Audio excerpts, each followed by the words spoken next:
everyone, welcome to ইকুহিপাঠ সকলোকে নতুন ক্লাছলৈকে আকৌ এবাৰ স্বাগতম জনাইছো। আজিৰ ক্লাছটোত আমি আগৰ নিচিনাকৈ আমাৰ যিটো লাষ্ট ক্লাছত ৰৈ আছিল আমাৰ যোনটো ইনভেষ্টমেন্ট ৰিলেটেড কুৱেশ্যন আছিলে তাৰ আমি কনসেপ্টখিনি শিকিছিলো। মই কৈছিলো যে নেক্সট ক্লাছত আমি কেইটামান কুৱেশ্যন প্ৰেক্টিছ কৰিম আৰু এই গোটেই টপিকটো খতম কৰিবলৈ চেষ্টা কৰিম। আমি অলৰেডি বহুত কেইটা ক্লাছ কৰিছো, যোনে প্ৰথমবাৰৰ কাৰণে চাই আছে সিহঁতক মই জনাব বিচাৰো সম্পূৰ্ণ গণিত আসাম পুলিচ এণ্ড আসাম ফৰেষ্টৰ কাৰণে এইটো এটা সিৰিজ আছিলে আৰু ইয়াতে আমি অলৰেডি বহুত কেইটা ক্লাছ কমপ্লিট কৰিছো। আমাৰ আজিৰ এই ক্লাছটো হ'ব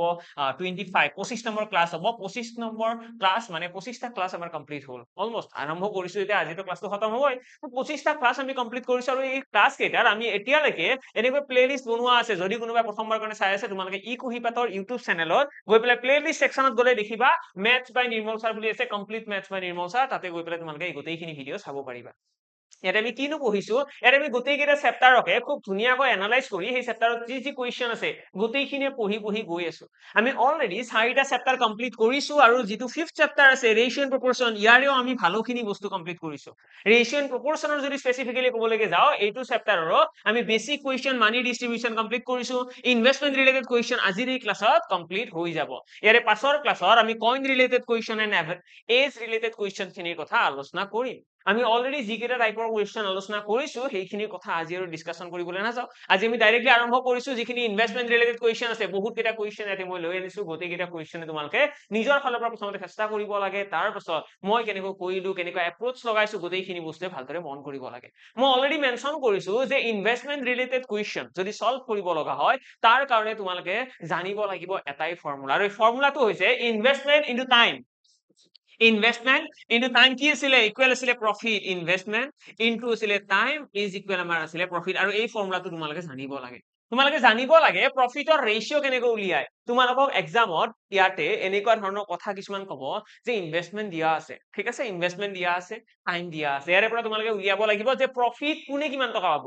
ঠিক আছে, মই এইটো কথা অকমান সামাৰাইজ কৰি দিছো। আমাক যেতিয়া ক'ব ন কিবা এটা ব্যৱসায় ষ্টাৰ্ট কৰিছে, কিবা এটা বিজনেছ ষ্টাৰ্ট কৰিছে, দুজন মানুহ আছে বা তিনিজন মানুহ আছে, যিমানজনে মানুহ নহওক কিয়, যদি সেই মানুহ কেইজনে এটা বিজনেছ ষ্টাৰ্ট কৰে, এতিয়া বিজনেছ ষ্টাৰ্ট কৰিলে সকলোৱেতো সমান সমান পইচা নিদিয়ে, আৰু কিছুমান এনেকুৱা চিটুৱেশ্যন আহে যে সকলোৱে সমান সমান পইচা দিছে, হয় ন? কেতিয়াবা আমি কেতিয়াবা বিজনেছ দিওঁ, সৰু বিজনেছ ষ্টাৰ্ট কৰো, তেতিয়া আমি 50,000 টকা মই দিলো, মোৰ লগৰজনে 50,000 দিলে, আৰু এজন লগৰ আছে সিও 50,000 দিলে, টোটেল আমাৰ কেপিটেলটো হৈ গ'ল 1.5 লাখ টকা। আৰু সেই 1.5 লাখ টকা ইউজ কৰি পেলাই আমি ব্যৱসায়টো লাহে লাহে আগুৱাই লৈ গৈ থাকো। আৰু তেনেকুৱাই টেকনিক ইয়াতেও আমি ইউজ কৰো, আৰু ইয়াতেও সেই কুৱেশ্যন বিলাকতো তেনেকুৱাই হয়। ইয়াতে আমাৰ ব্যৱসায় এটা ষ্টাৰ্ট কৰা বুলি কৈছে, আমাক ক'ব সেই ব্যৱসায়টো যে ষ্টাৰ্ট কৰিছে সেই ব্যৱসায়টোৰ এতিয়া যদি বছৰৰ শেষত 1 বছৰ হৈ গ'ল, চাপোজ আমাৰ বিজনেছটো ষ্টাৰ্ট কৰাৰ 1 বছৰ হৈ গ'ল বা 2 বছৰ হৈ গ'ল বা 6 মাহ হৈছে, এতিয়া 6 মাহ পাছত যিখিনি আমাৰ প্ৰফিট আহিছে, 6 মাহৰ পাছত আমাৰ যিখিনি প্ৰফিট আহিছে, এই প্ৰফিট খিনি আমি কি কৰিম? এই প্ৰফিট খিনি আমি ভগাম ন, আমি এজনে আনজনৰ মাজত পইচাখিনি ভগাই লম। এই যে প্ৰফিটটো ভগাম, এইটো কেনেকৈ ভগাম? আমি সমান সমানকৈ ভগাম নে কোনোবাই বেছিকৈ পাব, কোনোবাই কমকৈ পাব? এই গোটেইখিনি কথা আমি ভালদৰে মন কৰিব লাগে। যদি সমান সমানকৈ ভগাম তেতিয়াহ'লে কেনেকুৱা চিনাৰিও হ'ব, যদি বেলেগ বেলেগকৈ ভগাও কিয় বেলেগ বেলেগকৈ ভগাইছো, গোটেইখিনি কথা আমি কেলকুলেশ্যন কৰি পেলাই উলিয়াব লাগিব। আমি যদি এনেকুৱা এটা হয় ন, এটা বিজনেছত কোনোবা এজন মানুহে 1 লাখ টকা ইনভেষ্ট কৰিছে আৰু আন এজন মানুহে 20,000 টকা ইনভেষ্ট কৰিছে, তেতিয়াহ'লে দুয়োজনে সমান পইচা কেতিয়াও নাপায়। যোনে 1 লাখ টকা ইনভেষ্ট কৰিছে সেই মানুহজনে অবভিয়াছলি বেছি প্ৰফিট পাব, যোনে 20,000 টকা ইনভেষ্ট কৰিছে সেই মানুহজনে অকণমান কমকৈ পইচা পাব, হয়? ইয়েছ। এতিয়া আহিছো এইটো কুৱেশ্যনৰ ফালে। ইয়াতে আমাক কৈছে Arun and Biman started a business. Arun আৰু বিমানে এটা বিজনেছ ষ্টাৰ্ট কৰিছে, আৰু কিমান টকা ইনভেষ্ট কৰিছে? 4,000 rupees ইনভেষ্ট কৰিছে অৰুণে, আৰু লগতে বিমানে ইনভেষ্ট কৰিছে 5,000 rupees। তো আমাক ইয়াতে পইচাৰ কথা কৈছে যে অৰুণে কিমান টকা ইনভেষ্ট কৰিছে, আমাক ইয়াতে কৈছে বিমানে কিমান টকা ইনভেষ্ট কৰিছে। আমি এতিয়া এই যি দুজন মানুহে ইনভেষ্ট কৰিলে তাৰ ওপৰত বেছ কৰি পেলাই আমি ক'ব লাগে যে যি 1800 টকা আমাৰ লাভ হৈছে, টোটেল লাভ হৈছে 1800 টকা, সেই 1800 টকাটোক আমি কেনেকৈ ভগাম? সেই 1800 টকাটোৰ অৰুণে কিমান টকা পাব, বিমানে কিমান টকা পাব, এইখিনি বস্তুৱে আমি ইয়াতে কি কৰিব লাগে? কেলকুলেট কৰিব লাগে। ক্লিয়াৰ? ওকে, এতিয়া এইখিনি যদি কেলকুলেট কৰিবলৈ যাওঁ তেতিয়াহ'লে কেনেকৈ সলভ হ'ব? তো আমি প্ৰথমতে কি কৰিব লাগে, যিটো প্ৰফিট আহিব, যি 1800 টকা প্ৰফিট আছে, এইটো ৰেচিঅ' উলিয়াব লাগিব যে অৰুণে প্ৰফিটৰ কেই টকা পাব, তো প্ৰফিট অফ অৰুণ, আৰু লগতে বিমানে কিমান টকা পাব, ঠিক আছে, profit of Arun and profit of Biman. তো বিমানে কিমান টকা পাব, ঠিক আছে, বিমানে কিমান টকা পাব প্ৰফিটৰ, profit of Arun and profit of Biman, ইয়াৰে আমি ৰেচিঅ' উলিয়াব লাগে, অনুপাত। আৰু অনুপাত কেনেকৈ উলিয়াম? আমি যেতিয়াই প্ৰফিট উলিয়াব লগা হয় আমি সকলোৱে জানো আমি কৰিব কি লাগে? ইনভেষ্টমেন্ট ইনটু কৰিব লাগে টাইম। ইনভেষ্টমেন্ট ইনটু টাইম কৰিলে আমি পাই যাম প্ৰফিটৰ ৰেচিঅ'। এতিয়া ইনভেষ্টমেন্ট ইনটু টাইম উলিয়াবলৈ হলে ইয়াতে কি দিয়া আছে, ইয়াতে কৈছে যে অৰুণে ইনভেষ্ট কৰিছে 4000 rupees, বিমানে ইনভেষ্ট কৰিছে 5000 rupees। কিমান সময়ৰ কাৰণে ইনভেষ্ট কৰিছে, দুয়োজনে এক বছৰৰ কাৰণে কৰিছে, কিয়? কাৰণ ইয়াতে সময়ৰ কথা তেনেকুৱা মেনশ্যন কৰা নাই, আমাক জাষ্ট কৈছে ইয়াতে at the and of the year. At the and of the year বুলি কৈছে মানে আমি গম পাই গৈছো ইয়াতে সময়টো এক বছৰ হে ইনভেষ্ট কৰিছে। আৰু ইয়াৰে পৰা কেলকুলেট কৰিলে তোমালোকে দেখিবা 4/5 হৈ যাব আমাৰ সিহঁতৰ ৰেচিঅ', মানে এইটোৱে হৈ গ'ল অনুপাত। আৰু এই 4:5 ৰেচিঅ' আমি অৰুণ আৰু বিমানৰ মাজত পইচাখিনি ভগাব লাগে, দ্যাটছ ইট। অৰুণ আৰু বিমানৰ মাজত কি কৰিব লাগে, পইচাখিনি ভগাব লাগে। আকৌ এবাৰ ৰিপিট কৰিছো, প্ৰফিট ইকুৱেল হৈছে ইনভেষ্টমেন্ট ইনটু টাইম। তো সেইকাৰণে অৰুণৰ প্ৰফিটটো উলিওৱাৰ কাৰণে ইনভেষ্টমেন্ট আৰু টাইমটো পূৰণ কৰিম অৰুণৰ, যে অৰুণে কিমান পইচা ইনভেষ্ট কৰিছে, কিমান সময়ৰ কাৰণে কৰিছে। বিমানে কিমান টকা পাব সেইটো উলিওৱাৰ কাৰণে বিমানে কিমান টকা ইনভেষ্ট কৰিছে, লগতে বিমানে কিমান টকা পাব, এইখিনি বস্তু আমি পূৰণ কৰিব লাগে। আমি ইনষ্টেন্টলি পাই যাম সিহঁতৰ ৰেচিঅ'। 4:5 আমাৰ ৰেচিঅ' আহিছে। এতিয়া এই যিটো 4:5 আমাৰ ৰেচিঅ' আহিছে, সেই ৰেচিঅ'টোতে আমি 1800 টকাটো ডিস্ট্ৰিবিউট কৰিব লাগে। 4:5 মানে কিমান, টোটেল হ'ব 9 ৰেচিঅ'। 9 ৰেচিঅ' ইকুৱেল আহিছে 1800 টকা, অৰ্থাৎ R ইকুৱেল আহি গ'ল 200 rupees। মানে 1 ৰেচিঅ', এটা অনুপাতৰ ভেলু হৈছে ইয়াতে 200 টকা। এটা অনুপাত মানে যদি 200 টকা হয়, তেতিয়াহ'লে অৰুণে পাব 800 টকা, অৰুণে পাব 800, আৰু বিমানে পাব কিমান টকা, 1000 টকা। এইটোৱে হৈ গ'ল আমাৰ টোটেল এমাউন্ট। ক্লিয়াৰ? ডান। তো এইখিনিলৈকে আমি বুজি পালো, আমি অৰুণ আৰু বিমানৰ কুৱেশ্যনটো সলভ কৰিলো। নেক্সট কুৱেশ্যনৰ সৈতে আগবাঢ়িছো। এইটো কৈছে, এইটো কুৱেশ্যন তোমালোকে ট্ৰাই কৰা, সকলোৱে অকণমান টাইম লৈ লোৱা, 30 ছেকেণ্ড এটা টাইম লৈ লোৱা, সকলোৱে ট্ৰাই কৰা এইটো কুৱেশ্যনৰ এনসাৰ কি হ'ব। সকলোৰে এনসাৰ আহিল বুলি মই এক্সপেক্ট কৰিছো, কাৰণ ইমানখিনি আমাৰ কনচেপ্ট এতিয়া আছে যে আমি কুৱেশ্যন সলভ কৰিব নিজৰ ফালৰ পৰা পাৰো। ইয়াতে যদি চাও, ইয়াতে আমাৰ কুৱেশ্যনত কি কৈছে, ইয়াতে কৈছে ৰবি এণ্ড সুমন, ৰবি আৰু সুমনে এটা বিজনেছ ষ্টাৰ্ট কৰিছে, কিমান টকা ইনভেষ্ট কৰিছে, 3000 rupees and 6000 rupees। লগতে আমাক কি কৈছে, at the and of the year বুলি কৈছে, মানে সময়ৰ কথা আমাক স্পেচিফিকেলি মেনশ্যন কৰা নাই, বছৰ বুলি কৈছে। প্ৰফিট অফ ৰবি আৰু প্ৰফিট অফ কাৰ উলিয়াব লাগে, সুমনৰ। তো ইয়াতে ইনভেষ্টমেন্ট কৰিছে 3000 rupees এণ্ড লগতে 6000 rupees। কিমান সময়ৰ কাৰণে, এক বছৰৰ কাৰণে। তো 1 এটা মাল্টিপ্লাই হ'ব। এতিয়া ইয়াতে যদি কেলকুলেট কৰো, 3 ৰে যাব দুবাৰ, মানে 1/2 আমাৰ আহি গ'ল ৰেচিঅ'। মানে আমি কম ৰবিয়ে পাব 1 ৰেচিঅ', সুমনে পাব 2 ৰেচিঅ', টোটেল কিমান হ'ল 3 ৰেচিঅ'। আৰু এই 3 ৰেচিঅ'টো কাৰ সমান, 2700 টকা প্ৰফিটৰ সমান।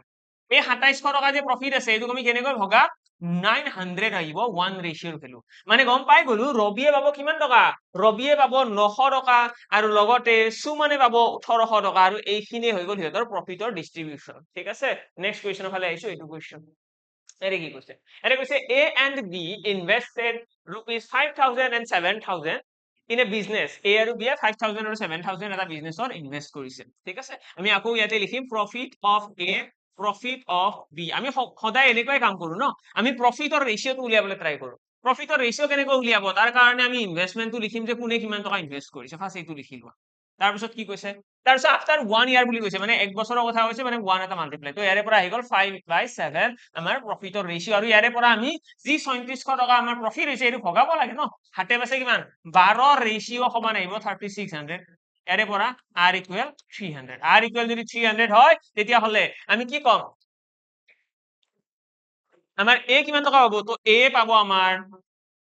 1500 টকা, B কিমান টকা পাব, B পাব আমাৰ 2100 টকা। ঠিক আছে, 7 ন, 7 ratio', 7 into 3 2100। Next question. Okay, তাৰ আগতে মই জনাই দিছো, যদি কোনোবাই আসাম পুলিচৰ কাৰণে প্ৰিপেয়াৰ কৰি আছে, যদি এতিয়ালৈকে বেচিক্স খিনিও মেথছৰ এতিয়ালৈকে নাই, যদি বাকী কেইটা ছাবজেক্টৰো একদমেই ষ্টাৰ্ট কৰাই নাই, এতিয়ালৈকে পঢ়াই নাই একো, তেতিয়াহ'লে আমাৰ কাৰণে ইমান ইজিও নহয় বাৰু। কাৰণ গোটেইখিনি বস্তুৰে অলপমান ক্লিয়াৰিটি থকাটো ভাল, যে কোনখিনি পঢ়িব লাগে, কোনখিনি পঢ়িব নালাগে। আমাৰ কেতিয়াবা সেইটোও ডাঙৰ মিষ্টেক হয়, যে আমি এটা এনেকুৱা ডাইৰেকশ্যন এটা পঢ়ি গৈ থাকো, যিবিলাক বস্তু এক্সামত নাহে। তো গোটেইখিনি ক্লিয়াৰিটিৰ কাৰণে তোমালোকে জইন কৰিব পৰা আমাৰ ইয়াতে লঞ্চ কৰা আসাম পুলিচৰ কাৰণে বেটছ সৈনিক, যিটোত আসাম পুলিচৰ কাৰণে যিখিনি চিলেবাছ আছে, মেথছ হওক, ৰিজনিং হওক, জিকে জিএছ হওক, গোটেইখিনি বস্তুৱে আমাৰ ইয়াতে কভাৰ কৰা হ'ব, লগতে ইংলিছ হওক, গোটেইখিনি বস্তু। তো তোমালোকে যদি ইণ্টাৰেষ্টেড হয়, সকলোৱে বেটছটো জইন কৰিব পাৰো। যেতিয়া বেটছটো জইন কৰিবা, তোমালোকে এটা কুপন কোড ইউজ কৰিব পাৰিবা, so that তোমালোকে মেক্সিমাম ডিসকাউন্ট পাই যোৱা। ঠিক আছে, NIR20 তোমালোকে ট্ৰাই কৰিবা। আৰু লগতে NIR20 যদি কেতিয়াবা ইউজ নহয়, এইটো মানে আমাৰ অকেজনেলি হে এইটো এক্টিভ কৰা থাকে, তেতিয়াহ'লে তোমালোকে ইউজ কৰিব পাৰিবা NIR10। ঠিক আছে, ফাৰ্ষ্টতে ইউজ কৰিবা NIR20, আৰু 20 টো ইউজ কৰিলে তোমালোকে মেক্সিমাম ডিসকাউন্ট পাই যাবা। ঠিক আছে, আৰু যদি এইটো ইউজ নহয়, তেতিয়াহ'লে NIR10 তোমালোকে ইউজ কৰি পেলাই বেটছটো জইন কৰিব পাৰিবা। ওকে, নেক্সট আহিছো, নেক্সট কুৱেশ্যনৰ ফালে। এইটো কুৱেশ্যন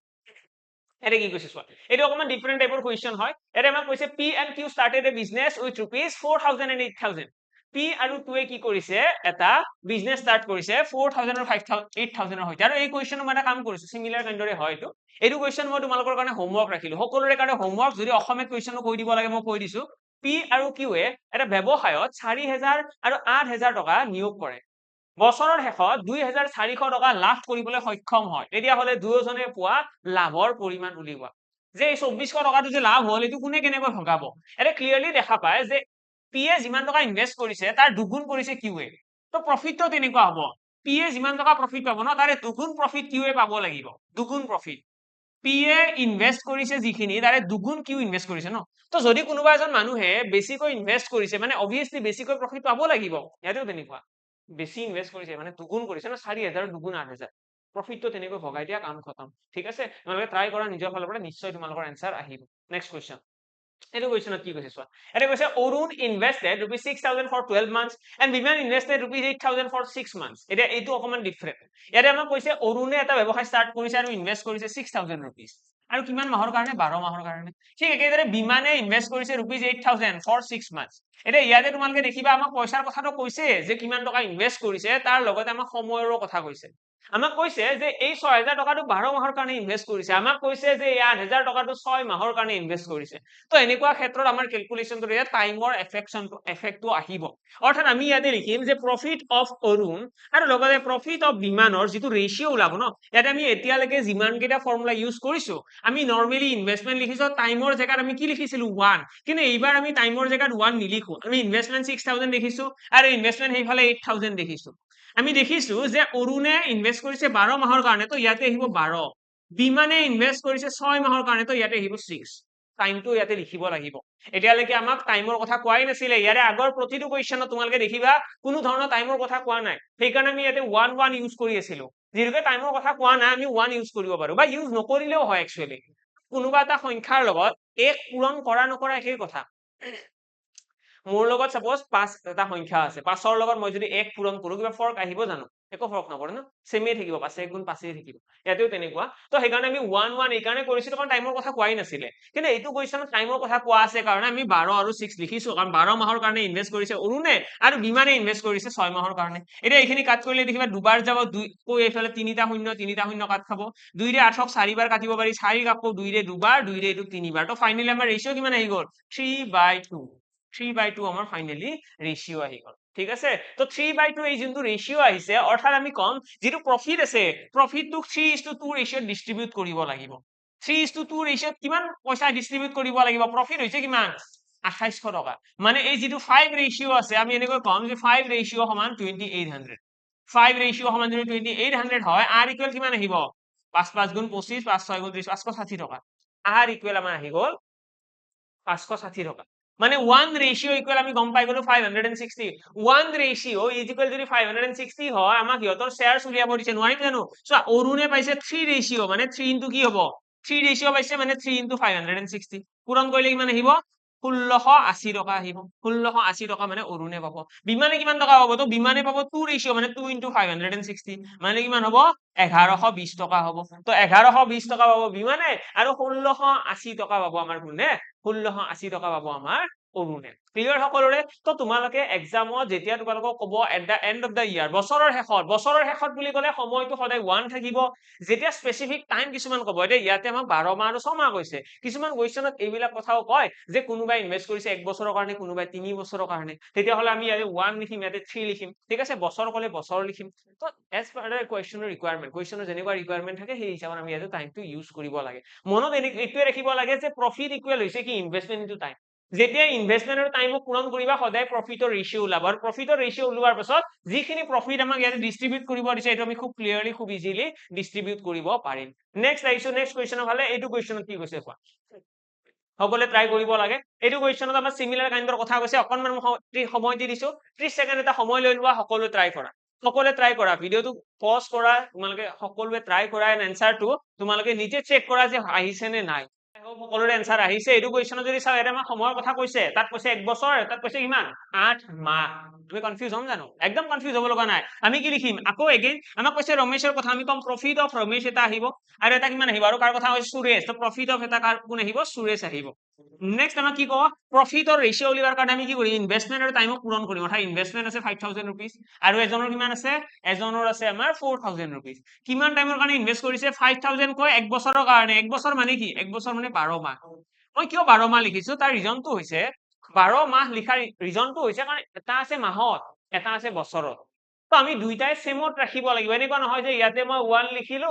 1 ইয়াৰ ইয়াতে মই 8 লিখিলো 8 মান্থস তেতিয়াহলে ক্যালকুলেশনটো ৰং হৈ যাব আমি দুইটাতে মান্থত আছে যদি টাইমটো মান্থতে লিখিব লাগিব আৰু আমি হয়তো কি কৰিব পাৰো এইটো 12 মাহ লিখিলো এইটো 8 মাহ লিখিলো নহলে আমি এই 8 মাহটো বছৰলৈকে কনভাৰ্ট কৰিব পাৰো যেটো অকনমান বেছি কমপ্লিকেটেড তাতকৈ বেটাৰ তোমালোকে কি কৰা ইয়াৰটোৱে মান্থলৈকে কনভাৰ্ট কৰি দিয়া নেক্সট যদি আমি সলভ কৰিবলৈ যাওঁ তেতিয়াহলে দেখিম 000 কাট খাই গল 4 ৰে 12 তিনিবাৰ যাব দেন আকৌ কি বাহিৰে কাট খাব জানো নাখায় তো ইয়াতে আহিব 15 divided by 8 মানে 15:8 ৰেচিঅ আমি যেটো এতিয়া পইচা ইয়াতে আছে 2200 টকা হেতু আমি কেনেকৈ ভগাব লাগিব 15:8 ৰেচিঅত ভগাব লাগিব 15 plus 8 কিমান 22 তো 22 ৰেচিঅ ইজ ইকুৱেল হৈছে 2200 এজ পাৰ দা কোৱেশ্চন 2200 টকা হৈছে না প্ৰফিট তো প্ৰফিটটো কাৰ সমান হ'ব দুইটা অনুপাতৰ সমান হ'ব দুইটাক যোগ কৰিলে যিমান পাও তো 22 ৰেচিঅ সমান 2200 ইয়াৰ পৰা r ইকুৱেল কিমান আহিব 100 যদি 1 ৰেচিঅ ইকুৱেল 100 হয় তেতিয়াহলে আমাক কৈছে প্ৰফিটৰ শেয়াৰ আমি কম যে ৰমেশে কিমান পাব ৰমেশে পাব 1500 টকা আৰু লগতে সুৰেশে কিমান টকা পাব সুৰেশে পাব 800 টকা দ্যাটস ইট যদি 1 ৰেচিঅ মানে 100 হয় 15 ৰেচিঅ মানে কিমান 1500 8 ৰেচিঅ মানে কিমান 800 হৈ গল কাম তো ইয়াতে ফোকাস দিব লগা কি আছিল ইয়াতে বুজিব লগা কথা কি আছিল যে সময়ৰ খেলখন যদি সময় কেতিয়াবা মাহত দিয়া থাকে কেতিয়াবা বছৰ দিয়া থাকে সেইবিলাক বস্তু আমি ভালদৰে চাব লাগিব ভালদৰে চালেহে আমাৰ এনসাৰ আহিব আদাৰৱাইজ আমাৰ গোটেইখিনি মিস্টেক হৈ যোৱাৰ চান্স এটা থাকিব ইয়াতে যদি চাও ইয়াতে আমাৰ আছে A and B started a business with rupees 4000 and 5000 A আৰু B আকৌ বিজনেস কৰিছে এটা কৈছে after 6 months A withdrew half of his investment A আৰু B start কৰিছে চাবা দেই মই ইয়াতে লিখিলো profit of A আমি তো এইটোৱে উলিয়াব লাগে ন profit of B আমি ৰেচিঅ উলিয়াব লাগে হয়নে প্ৰফিটৰ ৰেচিঅ আৰু ইয়াৰে কাৰণে আমি দেখিছো A কিমান টকা ইনভেস্ট কৰিছে প্ৰথমতে লিখি লোৱা 4000 টকা B কিমান টকা ইনভেস্ট কৰিছে 5000 টকা হৈ গল তাৰপিছত কি কৈছে তাৰপিছত কৈছে after 6 months A withdraw half of his investment মানে চোৱা A 4000 টকা ইনভেস্ট কৰিছিল 6 মাহ পিছত কি কৰিছে আধা পইচা ওলাই লৈছে মানে 6 মাহৰ কাৰণে কিমান টকা ইনভেস্ট কৰিলে এতিয়া মই যদি কওঁ যে মই কিবা এটা ব্যৱসায়ত ইনভেস্ট কৰিছো 10000 টকা 3 মাহ পাছত মই 2000 টকা ওলাই লৈছো 10000 টকা মই আজি ডেটত ইনভেস্ট কৰিছো কৰি পেলাই 3 মাহ পাছত 2000 টকা ওলাই লৈছো মানে প্ৰথম 3 মাহৰ কাৰণে মই 10000 কৈ ইনভেস্ট কৰিছো কিন্তু তাৰে পিছত মোৰ কি হৈ গল পইচাটো কমি গল ন 10000 টকা এতিয়া ইনভেস্ট কৰা নাই এতিয়া ইনভেস্ট কৰা কিমান আছে 8000 ইয়াতেও তেনেকুৱা মানে কমন সেন্সৰ কথা হয় ইয়াতে বহুত বেছি বুজিব লগা নাই তোমালোকে অকমান ইজি ৰাখা বস্তুখিনি যিমানে বস্তু ইজি ৰাখিবা সিমানে বুজিবলৈ ইজি লাগিব ইয়াতে কৈছে 4000 টকা ইনভেস্ট কৰিছে 6 মাহৰ কাৰণে 6 মাহ পাছত কি কৰিছে আধা পইচা উঠাই লৈছে মানে 4000 আধা কিমান 4000 আধা হৈছে 2000 মানে 2000 টকা এতিয়া কি কৰিব ইনভেস্ট কৰিব এতিয়া মই যোগচিন কিয় দিলো কাৰণ চোৱা প্ৰথম 6 মাহতহে 4000 টকা তাৰে পিছততো পইচাটো কমি যাব ন এতিয়া 2000 টকাকৈ ইনভেস্ট কৰিছে নেক্সট আমাক কি কৈছে চোৱা if the total profit at the end of the year বুলি কৈছে চোৱা আমাক total profit যেটো কৈছে এটো কৈছে end of the year এটা end of the year মানে কি end of the year মানে হৈছে এই যেটো profit পাইছে 1800 টকা এই 1800 টকাটো বছৰৰ শেষত আমি ক্যালকুলেট কৰিম আমি স্টাৰ্টিংৰ পৰা নাচাও বছৰৰ শেষত আৰু বছৰৰ শেষত যদি চাব লগা হয় তেতিয়া হলে আমি এনেকৈ ভাবিব লাগিব যে 4000 টকা 6 মাহৰ কাৰণে ইনভেস্ট কৰিলে তাৰ পিছত আধা পইচা কি কৰিলে আধা পইচা ওলাই ললে এতিয়া আধা পইচা ওলাই পেলাই বাকি যি 2000 টকা থাকিল এইটো বাকি 6 মাহৰ কাৰণে ইনভেস্ট কৰিছে যিখিনি ৰিমেইনিং 6 মান্থস আছে ঠিক আছে ৰিমেইনিং 6 মান্থসৰ কাৰণে বাকি 2000 টকাটো ইনভেস্ট কৰিছে কিন্তু বিয়ে তেনেকুৱা একো কৰা নাই বিয়ে কি কৰিছে স্টাৰ্ট কৰিছিলে বিজনেসটো 5000 টকা ইনভেস্ট কৰি আৰু গোটেই 12 মাহটোৱে কি কৰিছে 5000 টকা কৈ ইনভেস্ট কৰিছে এইখিনি কথা ইয়াতে বুজিব লগা যদি তোমালোকে এই কনসেপ্টখিনি বুজি পালা ন গোটেই কোৱেশ্চনটো তোমালোকৰ কনসেপ্ট ক্লিয়াৰ ইয়াতকৈ বেছি বুজিব লগা নাই আকৌ এবাৰ অকমান ৰিপিট কৰি দিছো এ ব্যৱসায়টো স্টাৰ্ট কৰিলে বিও স্টাৰ্ট কৰিলে এ ইনভেস্ট কৰিলে 4000 বি ইনভেস্ট কৰিলে 5000 এ কি কৰিলে 6 মাহ পাছত আধা পইচা উঠাই ললে এটা 6 মাহ পাছত উঠাই লৈছে মানে প্ৰথম 6 মাহ 4000 কৈ ইনভেস্ট কৰিছে ইয়েস কাৰেক্ট তাৰে পিছত আধা পইচা লৈ লৈছে মানে 2000 থাকি গল এটা 2000 কৈ নেক্সট 6 মাহৰ কাৰণে ইনভেস্ট কৰিলে কিন্তু বিৰ কথা কিবা কৈছে জানো নাই কোৱা তো সেইকাৰণে বিয়ে 12 মাহৰ কাৰণে 5000 কৈ ইনভেস্ট কৰিছে এটা এইখিনি যদি আমি সলভ কৰিবলৈ যাও সলভ কৰিবলৈ গলে কি দেখিবা আমি দেখিম এইখিনি সলভ কৰি দিয়া 6 4 গুণ 24000 24000 থাকি গল যোগ ইয়াতে থাকি গল 6 2 গুণ 12000 12000 থাকি গল লগতে তলত কিমান থাকি গল 12 5 গুণ 60000 এটা 60,000 থাকিব এইখিনি আকৌ এটা ষ্টেপ ফৰৱাৰ্ড কৰিলে 24,000 যোগ 12,000 কৰিলে 36,000 তো 36/60 লিখিব পাৰিম ডাইৰেক্টলি কাৰণ ওপৰত আছে 36,000 তিনিটা শূন্য ন এনেকৈ কাট কৰিব পাৰিম তিনিটা শূন্য তিনিটা শূন্য তিনিটা শূন্য তো আমাৰ 36/60 থাকি গ'ল 6 ৰে এইটো 6 বাৰ গ'ল 6 ৰে এইটো 10 বাৰ গ'ল দেন তোমালোকে 12 ৰে কাটি দিয়া ডাইৰেক্টলি ন 12 ৰে ইজি হ'ব তো 12 3 গুণ 37 12 5 গুণ 60 তো 3/5 আমাৰ কি আহি গ'ল 3/5 আমাৰ আহি গ'ল ৰেশিও আৰু এইটোৱে হৈছে প্ৰফিটৰ ৰেশিও ঠিক আছে 3/5 হৈছে প্ৰফিটৰ ৰেশিও মানে এই যে 1800 টকা আমাৰ লাভ হৈছে এইটো আমি কেনেকৈ ভগাম এইটোক আমি 3:5 অনুপাতত ভগাব লাগিব আৰু এই 3 পইচা কোনে পাব প্ৰফিট অফ তৰুণ ঠিক আছে প্ৰফিট অফ এ ঠিক আছে এ পাব 3 আৰু বি এ কিমান পাব বি এ পাব বাকি 5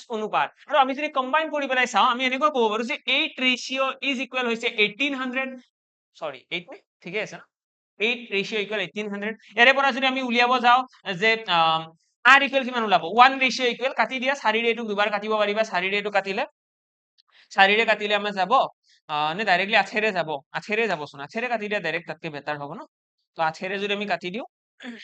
8 2 গুণ 16 2 থাকি গ'ল আকৌ 8 2 গুণ 16 8 5 গুণ 40 তো 225 আমাৰ আহি গ'ল r ইকুৱেল মানে 1 ৰেশিও ইকুৱেল আহি গ'ল 225 1 ৰেশিও ইকুৱেল যদি 225 হয় উলিয়াব কি দিছে ফাইন্ড देयर শেয়াৰস মানে সিহঁতৰ কোনে কিমান টকা পাব তো এজনে পাব এ পাব 3 মানে কিমান 225 পূৰণ 3 তো 675 675 পাব এ আৰু বি এ কিমান টকা পাব বি পাব 5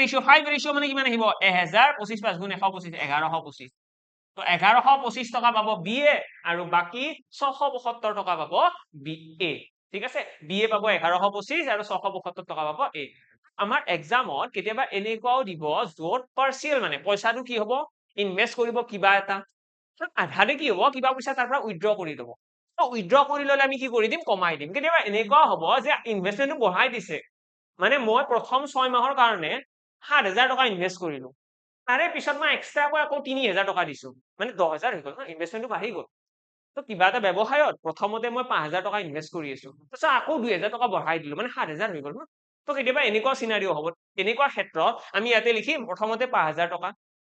6 মাহৰ কাৰণে 2,000 টকা বঢ়াই দিয়া হ'ল মানে 7,000 টকা বাকি 6 মাহৰ কাৰণে বুজি পালো ন কনসেপ্টটো ইয়েস ঠিক আছে এটা নেক্সট আহিছো নেক্সট কোৱেশ্চন হলে এইটো কোৱেশ্চন ইয়াতে কি কৈছে চোৱা এটা কৈছে XYZ invested rupees 3,000 4,000 and 5,000 respectively after 4 months Z withdraw his money চোৱা সেম কাইন্ড অফ কোৱেশ্চন হয় এটা কিমানটা কোৱেশ্চন আছে ন তোমালোকক কেইটামান হোমৱৰ্ক দিব লাগিব আছে এটা তিনিটা কোৱেশ্চন আছে এইটো কোৱেশ্চন বাৰু মই কৰি দিছো ইয়াৰে পিছৰ দুটা কোৱেশ্চন তোমালোকৰ হোমৱৰ্ক থাকিব সকলোৱে ট্ৰাই কৰা কমেন্ট বক্সত এনসাৰ কৰা লগতে মই আগতেও জনাইছো এইটো কথা আছে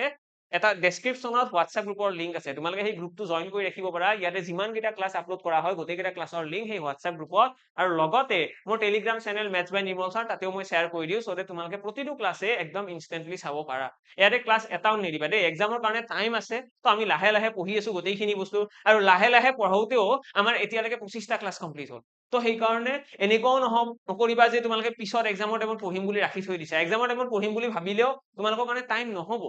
এতে যদিও আমাৰ সৰু সৰু ক্লাছ হয় এনেকুৱাও ভাবিব নোৱাৰা যে এদিনতে মই 10টা ক্লাছ কৰি দিম এটা পসিবল নহয় আৰু যদি তোমালোকৰ অলৰেডি পঢ়া আছে অলৰেডি যদি কনসেপচুৱেল ক্লিয়াৰিটি আছে তেতিয়া হলেতো বাৰু বেনিফিট হ'ব তেতিয়া হলে তোমালোকে এদিনতে 15টা ক্লাছ কৰিব পাৰিবা জাস্ট স্কিপ কৰি চালে হ'ল জাস্ট কনসেপ্ট খিনি চালে হ'ল কুৱেশ্চনৰ পেটাৰ্ন কেইটা চালে হ'ল কাম খতম হৈ যাব আদাৰৱাইজ চাব লাগিব ন তো মই এক্সপেক্ট কৰি আছো যদি তুমি একদম বেসিক্সৰ পৰা পঢ়ি আছা এই যেটো প্লেলিস্ট হয় এটো আমি বেসিক্সৰ পৰা কৰি আছো এটা আমাৰ এনেকুৱা একো বস্তু ৰৈ যোৱা নাই যিখিনি আমি আলোচনা কৰা নাই তো সেই কাৰণে ইয়াতে সেই বেসিক্সৰ পৰা যদি শিকিব লগা হয় অকমান টাইম দিবও লাগিব নিজৰ ফালৰ পৰা নহয় জানো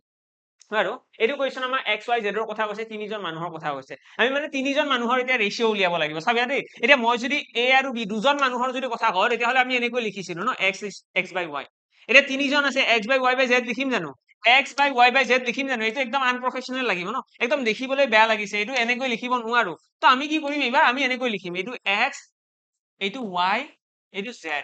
আমি এই তিনিজনৰ প্ৰফিটৰ ৰেশিও উলিয়াব লাগে এইটো প্ৰফিটৰ ৰেশিও বুলি ধৰি লোৱা তো X এ কিমান টকা ইনভেস্ট কৰিছে 3,000 Y কৰিছে 4,000 Z এ কৰিছে 5,000 তো মই লিখিলো ইয়াতে X ৰ 3,000 মই Y লিখিলো ইয়াতে 4,000 Y 4,000 লগতে Z ৰ কিমান 5,000 আমি সকলোৱে এইটো কথা বাৰু জানো ন ভালদৰে যে ইনভেষ্টমেন্টৰ লগত যদি টাইমটো পূৰণ কৰি দিয়া হয় তেতিয়া হলে প্ৰফিটৰ ৰেশিও পাই যাম ইয়েস আমি সকলোৱে গম পাওঁ এটা এই যেটো ইনভেষ্টমেন্ট আছে ইয়াৰ লগত কিমান পূৰণ কৰিম আমাক কি কৈছে চোৱাচোন আমাক কৈছে আফটাৰ 4 মান্থস যে উইথড্ৰ হিজ মানি জেডে কি কৈছে আফটাৰ 4 মান্থস 4 মাহ পাছত জেডে গোটেইখিনি পইচা ওলাই লৈছে মানে জেডে কিমান মাহৰ কাৰণে ইনভেষ্ট কৰিলে 4 মান্থs 4 মাহৰ কাৰণে ইনভেষ্ট কৰিছে তাৰপিছত গোটেইখিনি পইচা লৈ গুচি গৈছে জেড মানে 4 মাহৰ কাৰণে ইনভেষ্ট কৰিলে ন ওকে নেক্সট কি কৈছে at the and of the year বুলি কৈছে মানে বাকী কেইজন মানুহে কোনোবাই উইথড্ৰ কৰিছে নেকি নাই কৰা গোটেই বছৰটো ইনভেষ্ট কৰিছে মানে ইয়াতে আহিব 12 মাহ ইয়াতে 12 মাহ ইনভেষ্ট কৰিছে এতিয়া এইখিনিয়ে হৈ গ'ল ইহঁতৰ প্ৰফিটৰ ৰেচিঅ নহয় জানো এতিয়া আমি এইটো কথাও জানো যে অনুপাত কেতিয়াও ডাঙৰ সংখ্যা নহয় অনুপাতক যদি সৰু সংখ্যা বনাব লাগে কটাকটি কৰিব লাগিব তো এইখিনি আমাৰ সৰু বনাবলৈ চেষ্টা কৰা তেনে আমি দেখিম এইটো 12 4ৰে কাটিব পাৰি না 4ৰে 12 তিনিবাৰ যাব 4ৰে এইটোক যাব তিনিবাৰ হল আকৌ কাট খাব জানো আকৌ কাট নাখায় তো ইয়াতে আহি গ'ল 3 3 গুণ 9 ইয়াতে আহি গ'ল 12 ইয়াতে আহি গ'ল 5 তো ফাইনালি আমাৰ এইটো যিটো ৰেচিঅ আছে 9 অনুপাত 12 অনুপাত 5 এইটোহে হৈছে আমাৰ ফাইনেল ৰেচিঅ আমি কম যিটো ইয়াতে প্ৰফিট আছে যিটো 3600 প্ৰফিট আছে এই প্ৰফিটটো আমি ভগাব লাগিব x y আৰু z ৰ মাজত 9:12:5 ৰেচিঅ যদি গোটেইখিনি কম্বাইন কৰি দিও দেখিম কিমান 9:12 21 প্লাস 26 তো 26 ৰেচিঅ ইজ ইকুৱেল হ'ব লাগে কিমান 3600 ঠিকে আছে নে 12 পাছে 17 17 9 26 ঠিকে আছে তো 3600 এটা 3600 যিটো রুপিস আছে এটুক আমি 26 রেশিওর ইকুয়াল বনাম আর ইয়ারে পৰা আমি কম r ইকুয়াল হৈছে 3600 অৰ্থাৎ 1800/30 বুলি ক'ব পাৰো 1800/13 এটো আমি ক'ব পাৰো ঠিক আছে তো 1800/13 হৈ গল আমাৰ 1 ৰেশিওৰ ভ্যালু আমি কি কৰিছো 2 ৰে কাট কৰিছো 2 ৰে এটুকু কাটিছো 2 ৰে এটুকু কাটিছো তো 1800 divided by 13 আহিছে নেক্সট আমাৰ উলিয়াব দিছে ফাইন্ড ইচ পাৰসন শেয়াৰ প্ৰতিজন মানুহৰ পইচাৰ পৰিমাণ উলিয়াব দিছে যদি প্ৰতিজন মানুহৰ যদি পইচাৰ পৰিমাণ উলিয়াব লাগে তেতিয়াহলে আমি ইয়াতে কি কৰিব লাগিব তেতিয়াহলে আমি ইয়াতে যদি আমাক উলিয়াব দিয়ে প্ৰথম x এ কিমান টকা হ'ব তো x এ পাব 9 ৰেশিও 9 ৰেশিওৰ ভ্যালু উলাই দিয়া 9 into 1800/13 ডেসিমেলত আহিব কিন্তু এনেকৈ এনসারটো আহিব নেক্সট যদি কয় y কিমান টকা হ'ব তো y আমি কম 12 অনুপাত পাইছে 12 ৰেশিও z এ কিমান টকা হ'ব তো z এ পাব 5 ৰেশিও ঠিক আছে এইখিনি হৈছে ইহঁতৰ পইচাৰ পৰিমাণ তোমালোকে সিম্পলি কি কৰিব লাগে r ৰ জায়গাত এতিয়া 1800/13 টো ইয়াতে পুট কৰিব লাগে সলভ কৰিব লাগে এনসার তোমালোকে পাই যাবা খুব ইজি হয় নহয় জানো যদি তোমালোকক তিনিটা দিয়ে এতিয়া তোমালোকে হেতুৰ কাৰণে ৰেডি তোমালোকে ইভেন যিখিনি দুটা দিয়াৰ কোৱেশ্চন আছে ন এনেকৈ যদি দুটা আছে তেতিয়াও তোমালোকে এইটো মেথডত কৰিব পাৰিলা হেতেন যে ইয়াতে লিখিলা a ইয়াতে লিখিলা b ডাইৰেক্টলি অনুপাতত কৰিলা কোনো প্ৰবলেম নাই কিন্তু তোমালোকে এনেকৈ কৰিলেও তোমালোকৰ এনসার আহিব বস্তুখিনি একেই মানে বুজি পাইছানে ইয়াতে মই দুটা আছিল কাৰণে এনেকৈ লিখিব পাৰিছিলো যেতিয়া তিনিটা আহি যাব তেতিয়া মই এনেকৈ লিখিলেহে দেখিবলৈ ভাল লাগিব নহলে মেথছৰ বহুতখিনি ৰুলস ভায়োলেট হ'ব নহলে আমাৰ ক্যালকুলেশনটো খেলিমেলি হোৱাৰ সম্ভাৱনা আছে এইটো কোৱেশ্চনৰ ফালে যদি চাও ইয়াতে কৈছে a and b invested in the ratio of 3:5 এবাৰ আমাক কি কৈছে a আৰু b দুজন মানুহ আছে a আৰু b এ কিমান অনুপাতত ইনভেস্ট কৰিছে যে 3 ইনভেস্ট কৰিছে a আৰু b এ ইনভেস্ট কৰিছে 5 if a share of the profit is rupees 900 a কিমান টকা পাইছে 900 টকা find the total profit আমাক total profit উলিয়াব দিছে যদি হে a কিমান পাইছে 900 টকা পাইছে এটা চাবা দেই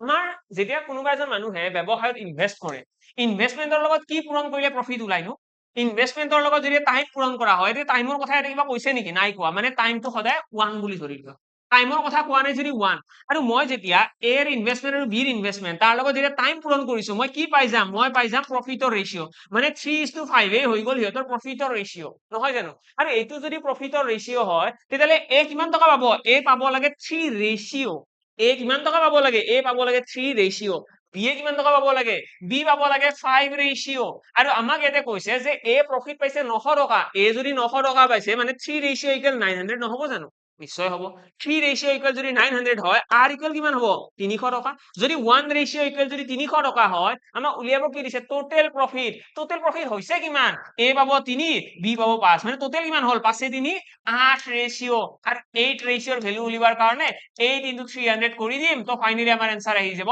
2400 মানে ওভাৰঅল আমাৰ টোটাল প্ৰফিট ইয়াতে হৈছিলে 2400 টকা ঠিক আছে এতিয়া ইয়াৰে পাছৰ যিটো কোৱেশ্চন আছে এটো সকলোৰে কাৰণে হোমৱৰ্ক থাকিল সকলোৱে ট্ৰাই কৰা মই এবাৰ কোৱেশ্চনটো অসমীয়াটো কৰিছো two partner shares profit in the ratio of দুজন মানুহে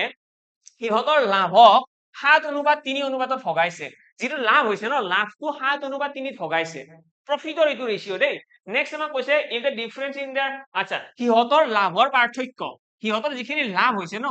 সিহঁতৰ লাভৰ পাৰ্থক্য হৈছে 800 টকা মানে কোনোবা এজনে 800 টকা কমকৈ পাইছে কোনোবা এজনে বেছিকৈ পাইছে এইটোৱে মই যদি 5000 টকা পাইছো মোৰ লগৰজনে 5800 টকা হ'ব এইটো কথা কৈছে নেক্সট আমাক কৈছে ফাইন্ড देयर ইন্ডিভিজুৱেল শেয়াৰ আমাক কৈছে দুজনৰ কোনে কিমান টকা পাইছে উলিওৱা এইটো কোৱেশ্চন তোমালোকৰ কাৰণে হোমৱৰ্ক থাকিল সকলোৱে ট্ৰাই কৰা কমেন্ট বক্সত এনসাৰটো কৰা লগতে অলৰেডি জনোৱাৰ নিচিনা কয় ক্লাছ ইয়াতে বহুত কেইটা গৈছে প্লেলিষ্ট খনত